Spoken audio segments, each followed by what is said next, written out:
কম আয়ের মানুষের জন্য ভর্তুকি দামে আবারও ট্রাকে পণ্য বিক্রি শুরু করলো টিসিবি। সোমবার শুরু হওয়া এই কার্যক্রম শুধু ঢাকা এবং চট্টগ্রাম মহানগরীতে চলবে। জাহিদুল ইসলামের প্রতিবেদন। ৩৯ দিন বন্ধ থাকার পর আবারও ভ্রাম্যমাণ ট্রাকে পণ্য বিক্রি শুরু করেছে টিসিবি। বাজারের চেয়ে কম দামে ভোজ্য তেল, চিনি, মসুর ডাল, ছোলা এবং খেজুর কিনতে লম্বা লাইনে দাঁড়াচ্ছেন অনেকে।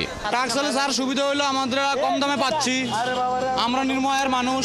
বাজারে অনেক দাম, তার জন্য আমরা একটু কিছু কম পাইলে আমাদের একটু ভালো হয়। এটা যদি নিয়মিত চালু হয় তাহলে খুব ভালো হয় আমাদের মতো মানুষের জন্য। তিনটা আইটেম একত্রে পাওয়া যাচ্ছে, এই জন্য ভালো আমাদের জন্য। আমরা যে এনে খাই যে নিয়ে কম দামে পাই এটাই ভালো, কিন্তু বেশি দাম তো আমরা খাইতে পারি না। বিক্রয় কর্মীরা জানালেন 587 টাকা 50 পয়সা প্যাকেজে 5টি পণ্য ট্রাক প্রতি 250 জনের জন্য বরাদ্দ দিয়েছে টিসিবি। যদিও এই পরিমাণ চাহিদার তুলনায় খুবই কম। আবার চালু হয়েছে, এটা দিতে পেরে আমার কাছে ভালো লাগতেছে, কিন্তু আমাদের উচিত আরও বাড়ানো।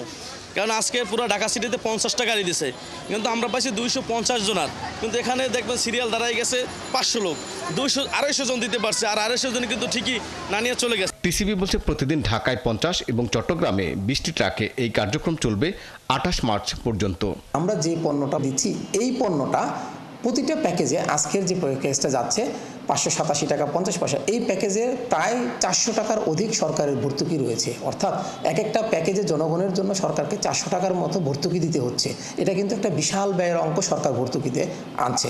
তো এইভাবে কিন্তু সরকার তার আয়ের সাথে সামঞ্জস্য রেখে জনগণের জন্য সর্বোচ্চ যেটুকু করা যায় সেটুকু করার চেষ্টা করছে। এর বাইরেও সারা দেশে স্মার্ট ফ্যামিলি কার্ডে 75 লাখ উপকারভোগী পরিবারের কাছে ভর্তুকি মূল্যে পণ্য বিক্রি চালু রেখেছে টিসিবি। জাহিদুল ইসলাম, 71, ঢাকা।